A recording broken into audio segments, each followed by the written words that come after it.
Hello friends, ನಿಮ್ಮೆಲ್ಲರಿಗೂ Leela's recipes and tips ಚಾನಲ್ಗೆ ಸ್ವಾಗತ. ನಾನು ಶಿವರಾತ್ರಿಗೋಸ್ಕರ ಇವತ್ತಿನ ದಿವಸ ಒಂದು ರವೆ ಉಂಡೆಯನ್ನು ಇಲ್ಲಿ ಮಾಡ್ತಾಯಿದ್ದೀನಿ. ಬನ್ನಿ ಫ್ರೆಂಡ್ಸ್, ಯಾವ ರೀತಿ ಮಾಡೋದು ಹಾಗೆ ಏನೇನು ಇಂಗ್ರೀಡಿಯೆಂಟ್ಸ್ ಬೇಕು ಅಂತ ನೋಡ್ಕೊಂಬಂದ್ಬಿಡೋಣ. ನಾನು ಇಲ್ಲಿ 1 ಗ್ಲಾಸಷ್ಟು ಸಣ್ಣ ರವೆ ತೊಗೊಂಡಿದ್ದೀನಿ, ಅಂದರೆ ಉಪ್ಪಿಟ್ಟು ರವೆ ಅಂತ. ಅದರಲ್ಲಿ ಎಷ್ಟು ನಾವು ಯಾವ ಗ್ಲಾಸಲ್ಲಿ ತೊಗೊಂಡಿರ್ತೀವಿ ಅದರಲ್ಲಿ ಅರ್ಧದಷ್ಟು ನಾವು ಶುಗರ್ ತೊಗೋಬೇಕಾಗುತ್ತೆ. ಅರ್ಧ ಆದರೆ ಶುಗರ್ ಸಾಕು. ಕಾಲು ಭಾಗದಷ್ಟು ನೀರು ಮತ್ತು ಹಾಲು ಸೇರಿಸಿ ತೊಗೋಬೇಕಾಗುತ್ತೆ. ಇದು ಯಾವ ಗ್ಲಾಸಲ್ಲಿ ನಾವು ತೊಗೊಂಡಿರ್ತೀವೋ ಮೆಷರ್ಮೆಂಟು ಅದರಲ್ಲಿ ಕಾಲು ಭಾಗದಷ್ಟು ನೀರು ಹಾಲು ಮಿಕ್ಸ್ ಮಾಡಿ ತೊಗೋಬೇಕು. ಹಾಗೆ ನಾನಿಲ್ಲಿ ಡ್ರೈ ಕೋಕೋನಟ್ ಅಂದರೆ ಒಣಗಿದ್ದ ಕೊಬ್ಬರಿನ ತುರಿದು ಇಟ್ಕೊಂಡಿದ್ದೀನಿ. ಒಂದು ಕಾಲು ಭಾಗದಷ್ಟು ತುರಿದು ಇಟ್ಕೊಂಡಿದ್ದೀನಿ. ದ್ರಾಕ್ಷಿ ಮತ್ತು ಗೋಡಂಬಿ ತೊಗೊಂಡಿದ್ದೀನಿ. ಮತ್ತು ತುಪ್ಪ ಬೇಕಾಗುತ್ತೆ, ಏಲಕ್ಕಿ ಪುಡಿ. ಬನ್ನಿ ಫ್ರೆಂಡ್ಸ್, ಈಗ ಯಾವ ರೀತಿ ಮಾಡೋದು ಅಂತ ನೋಡ್ಕೊಳ್ಳೋಣ. ನಾನಿಲ್ಲಿ ರವೆನ ಡ್ರೈ ರೋಸ್ಟ್ ಮಾಡಿ ಇಟ್ಕೊಂಡಿದ್ದೀನಿ. ಇದು ಯಾವಾಗಲೇ ಆಗಲಿ ನಾವು ರವೆ ಉಂಡೆಗೆ ಇದನ್ನು ತುಂಬ ಕ್ಲೀನಾಗಿ ಚೆನ್ನಾಗಿ ಇದನ್ನು ಫ್ರೈ ಮಾಡ್ಕೊಳ್ಬೇಕಾಗುತ್ತೆ, ಡ್ರೈ ರೋಸ್ಟ್ ಮಾಡಬೇಕಾಗುತ್ತೆ. ಹಾಗೆ ಎಣ್ಣೆ ಏನೂ ಹಾಕ್ತೀರ ಫ್ರೈ ಮಾಡ್ಕೋಬೇಕು. ಆದರೆ ಅದು ಹಸಿ ವಾಸನೆ ಬಂದುಬಿಡುತ್ತೆ. ಅದಕ್ಕೋಸ್ಕರ ಇದು ತುಂಬಾ ಚೆನ್ನಾಗಿ ಗರಿಗರಿಯಾಗಿ ಚೆನ್ನಾಗಿ ಸ್ಮೆಲ್ ಬರೋವರೆಗೂ, ಅಂದರೆ ತುಂಬ ಕೆಂಪಾಗಬಾರ್ದು, ಬಟ್ ಆದರೂ ತುಂಬ ಚೆನ್ನಾಗಿ ಫ್ರೈ ಆಗಿರಬೇಕು.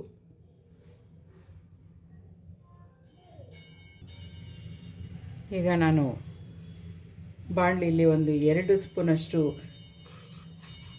ತುಪ್ಪನ ಹಾಕ್ಕೊಂಡಿದ್ದೀನಿ. ತುಪ್ಪದಲ್ಲಿ ಈಗ ನಾವು ದ್ರಾಕ್ಷಿ ಮತ್ತು ಗೋಡಂಬಿ ಎರಡನ್ನು ಫ್ರೈ ಮಾಡ್ಕೊಳ್ಬೇಕಾಗತ್ತೆ.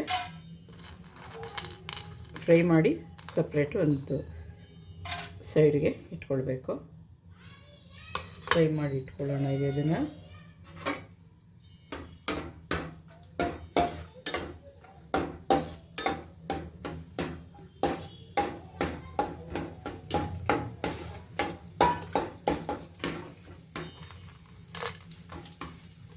ಇದಕ್ಕೆ ಮೆಷರ್ಮೆಂಟು ನೀರು ತುಂಬ ಇಂಪಾರ್ಟೆಂಟು, ಇಲ್ಲಾಂದರೆ ತುಂಬಾ ಮೆತ್ತಗಾಗ್ಬಿಡುತ್ತೆ.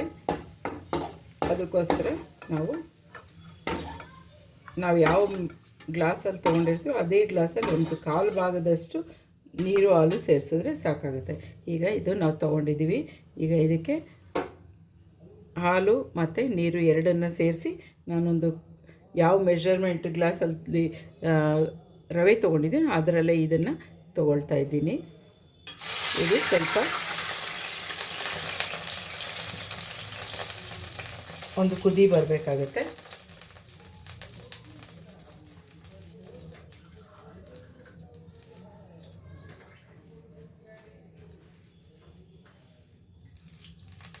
ಈಗ ನೀರು ಕೂಡ ಸೇರಿಸ್ತಾ ಇದ್ದೀನಿ.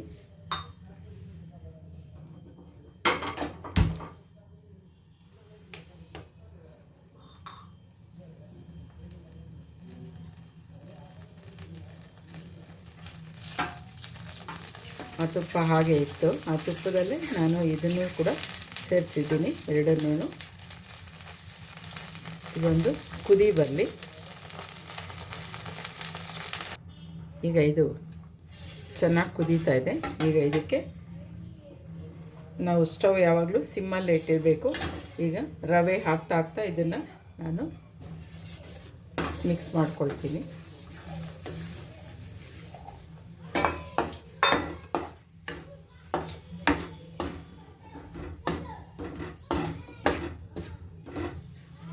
ಇವಾಗ ಇದಕ್ಕೆ ದ್ರಾಕ್ಷಿ ಗೋಡಂಬಿ ಕೂಡ ನಾವು ತೆಗೆದಿಟ್ಟಿರೋದು ಹಾಕ್ಕೊಳ್ಳೋಣ. ಹಾಗೆ ನಾವು ತುರಿದಿಟ್ಟಿರೋಂಥ ಒಣ ಕೊಬ್ಬರಿ ತುರಿನ ಇಲ್ಲಿ ಅರ್ಧ ಕೊಬ್ಬರಿನ ಇಲ್ಲಿ ನಾನು ಸೇರಿಸ್ತಾ ಇದ್ದೀನಿ. ಇನ್ನು ಅರ್ಧನ ಉಂಡೆ ಕಟ್ಟುವಾಗ ನಾವು ಹಾಕ್ಕೊಳ್ಬೇಕಾಗುತ್ತೆ. ಹಾಗೆ ಸಕ್ಕರೆ ಕೂಡ ಇಲ್ಲಿ ನಾನು ಇವಾಗಲೇ ಸೇರಿಸ್ತಾ ಇದ್ದೀನಿ. ಫಸ್ಟು ರವೆ ಹಾಕಬೇಕು, ಆಮೇಲೆ ನಾವು ಸಿಮ್ ಮಾಡಿದ್ಮೇಲೆ ಸಕ್ಕರೆನ ಹಾಕ್ಕೊಳ್ಬೇಕು. ಹಾಗೆ ಸ್ವಲ್ಪ ಏಲಕ್ಕಿ ಪುಡಿ ಕೂಡ ನಾನಿಲ್ಲಿ ಸೇರಿಸ್ತಾ ಇದ್ದೀನಿ. ಈಗ ಎಲ್ಲನೂ ನಾವಿಲ್ಲಿ ಚೆನ್ನಾಗಿ ಮಿಕ್ಸ್ ಮಾಡಬೇಕು.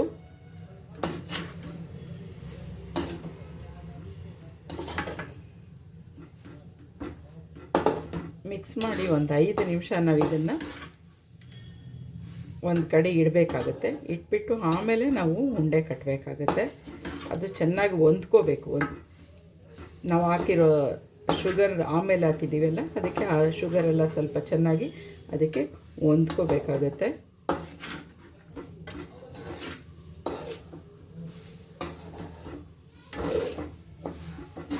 ಈಗ ಇಷ್ಟೊತ್ತು ನಾವು ಸಿಮ್ಮಲ್ಲಿ ಇಟ್ಟಿದ್ವಲ್ಲ, ಈಗ ಇದನ್ನು ಸ್ಟವ್ ಆಫ್ ಮಾಡಿಬಿಡೋಣ.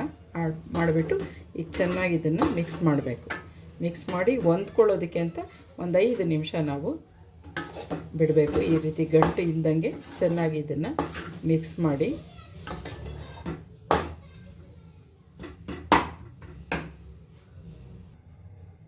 ಈ ರೀತಿ ಎಲ್ಲ ಮಿಕ್ಸ್ ಆದಮೇಲೆ ಒಂದು ಕಡೆಗೆ ಈ ರೀತಿ ಎಲ್ಲ ತಳ್ಳಿ ಅದು ಹೊಂದ್ಕೊಳ್ಳೋದಕ್ಕೆ ಸ್ವಲ್ಪ ಹೊತ್ತು ಬಿಡೋಣ. 1-2 ನಿಮಿಷ ಬಿಟ್ಟ ಮೇಲೆ ನಾವು ಉಂಡೆನ ಇದನ್ನು ಕಟ್ಬೋದು. ಸ್ವಲ್ಪ ಹೊಂದ್ಕೋಬೇಕು. ಈಗ ಅದು ಚೆನ್ನಾಗಿ ಹೊಂದ್ಕೊಂಡಿದೆ. ಈಗ ನಾವು ಅರ್ಧ ಕೊಬ್ಬರಿ ಇಟ್ಕೊಂಡಿದ್ದೀವಲ್ಲ, ಅರ್ಧ ಕೊಬ್ಬರಿ ಹಾಕಿ ಆ ಅರ್ಧ ಕೊಬ್ಬರಿಗೆ ನಾವಿಲ್ಲಿ ಒಂದು 4 ಸ್ಪೂನಷ್ಟು ಶುಗರ್ನ ಹಾಕ್ಕೊಳ್ತಾ ಇದ್ದೀವಿ. ಇದು ಉಂಡೆ ಕಟ್ಟಿದ್ದಾದಮೇಲೆ ಗಾರ್ನಿಷ್ ಮಾಡೋದಕ್ಕೋಸ್ಕರ ಇದನ್ನು ನಾನು ಇಲ್ಲಿ ಇಟ್ಕೊಳ್ತಾ ಇದ್ದೀನಿ. ಈ ರೀತಿ ಚೆನ್ನಾಗಿ ಮಿಕ್ಸ್ ಮಾಡಿ ಇಟ್ಕೊಳ್ಳಿ. ಸಕ್ಕರೆ ಮತ್ತು ಒಣ ಕೊಬ್ಬರಿನ. ಈಗ ಇದು ರೆಡಿಯಾಗಿದೆ.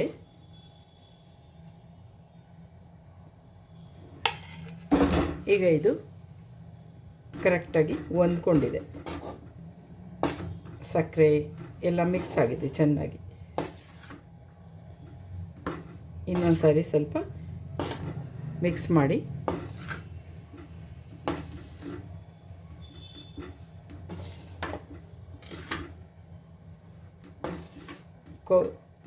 ರವೆ ಮಾತ್ರ ತುಂಬ ಚೆನ್ನಾಗಿ ನೀವು ಗಮ್ಮಂತ ಸ್ಮೆಲ್ ಬರೋವರೆಗೂ ಹುರ್ಕೊಳ್ಬೇಕಾಗತ್ತೆ.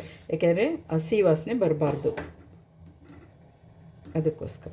ಸರಿ, ಈಗ ನಾವು ಇಲ್ಲಿ ಮಧ್ಯದಲ್ಲಿ ಗಂಟೇನು ಸಿಕ್ಕದೆ ಇದ್ದಂಗೆ ನೋಡ್ಕೊಳ್ಳಿ.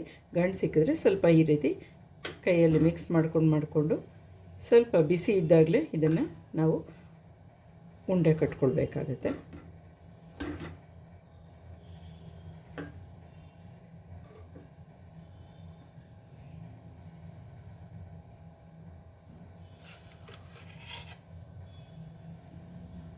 ದ್ರಾಕ್ಷಿ ಮತ್ತು ಗೋಡಂಬಿ ಅದ್ರ ಕರೆಕ್ಟಾಗಿ ಎಲ್ಲ ಉಂಡೆಗಳಿಗೂ ಬರೋ ರೀತಿ ನಾವಿಲ್ಲಿ ಉಂಡೆ ಕಟ್ಕೊಳ್ಬೇಕಾಗುತ್ತೆ. ಈ ರೀತಿ ಇವಾಗ ಉಂಡೆ ಕಟ್ಟಿದ್ದಾದಮೇಲೆ ಇದರಲ್ಲಿ ಇಟ್ಕೊಳ್ತಾ ಇರೋಣ. ನಾವು ಇಟ್ಟಿರೋಂಥ ಎಲ್ಲ ಒಂದು ರವೆ ಮಿಕ್ಸ್ನ ಈಗ ನಾವಿಲ್ಲಿ ಉಂಡೆ ಕಟ್ಕೊಳ್ತಾ ಇದ್ದೀವಿ. ಈಗ ಎಲ್ಲ ರವೆ ಉಂಡೆಗಳನ್ನ ನಾವು ಈ ರೀತಿ ಉಂಡೆ ಮಾಡಿ ಇಟ್ಕೊಂಡಿದ್ದೀವಿ. ಈಗ ಇದನ್ನು ಗಾರ್ನಿಷ್ ಮಾಡಬೇಕಾಗತ್ತೆ. ನಾವಿಲ್ಲಿ ಒಣ ಕೊಬ್ಬರಿ ಮತ್ತು ಶುಗರ್ನ ಮಿಕ್ಸ್ ಮಾಡಿ ಇಟ್ಕೊಂಡಿದ್ದೀವಿ. ಈಗ ಒಂದೊಂದೇ ಉಂಡೆನ ನಾವು ಇದರಲ್ಲಿ ಮಿಕ್ಸ್ ಮಾಡ್ತಾ ಇದಕ್ಕೆ ಚೆನ್ನಾಗಿ ಹಿಡಿಯೋ ರೀತಿ ಹೀಗೆ ಪ್ರೆಸ್ ಮಾಡಬೇಕು. ಅದ್ರ ಮೇಲೆ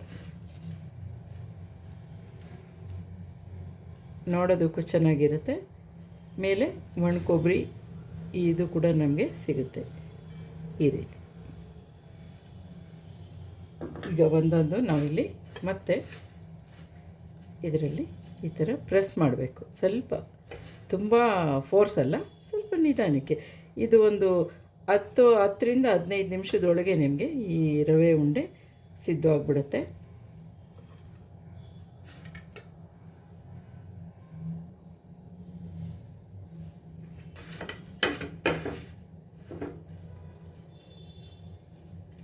ಈಗ ಎಲ್ಲ ರವೆ ಉಂಡೆ ರೆಡಿ ಆಯಿತು. ಇದೇನು ಅಕಸ್ಮಾತ್ ಸ್ವಲ್ಪ ಕೊಬ್ಬರಿ ಮಿಕ್ಕಿದ್ರೆ ಅದನ್ನೇನು ವೇಸ್ಟ್ ಮಾಡಬೇಡಿ. ಮತ್ತು ಯಾವುದಕ್ಕಾದರೂ ಸಿಹಿ ತಿಂಡಿಗಳಿಗೆ ಅದನ್ನು ಯೂಸ್ ಮಾಡ್ಕೊಳ್ಳಿ, ಅಥವಾ ಪಾಯಸಕ್ಕೆ ಯೂಸ್ ಮಾಡ್ಕೊಳ್ಳಿ. ನೋಡಿದ್ರಲ್ಲ ಫ್ರೆಂಡ್ಸ್, ನೈವೇದ್ಯಕ್ಕೆ ಕೊಬ್ಬರಿ ಉಂಡೆ ಈಗ ರೆಡಿಯಾಗಿದೆ. ತುಂಬಾ ಬೇಗ, ತುಂಬ ಈಸಿಯಾಗಿ ಆಗುವಂಥದ್ದು. ನೀವೆಲ್ಲ ಖಂಡಿತ ಟ್ರೈ ಮಾಡಿ. ಹ್ಯಾಪಿ ಶಿವರಾತ್ರಿ ಎಲ್ಲರಿಗೂ. ನೋಡಿ, ರವೆ ಉಂಡೆ ಈಗ ನಮ್ಮನೆ ದೇವರಿಗೆ ನೈವೇದ್ಯಕ್ಕೆ ರೆಡಿಯಾಗಿದೆ. ನೀವು ಎಲ್ಲ ಮಾಡಿ ಹ್ಯಾಪಿಯಾಗಿ ತಿನ್ನಿ, ದೇವರು ಕೂಡ ನೈವೇದ್ಯಕ್ಕೆ ಇಡಿ. Thank you friends. Have a good day. Happy Shivaratri. Thank you.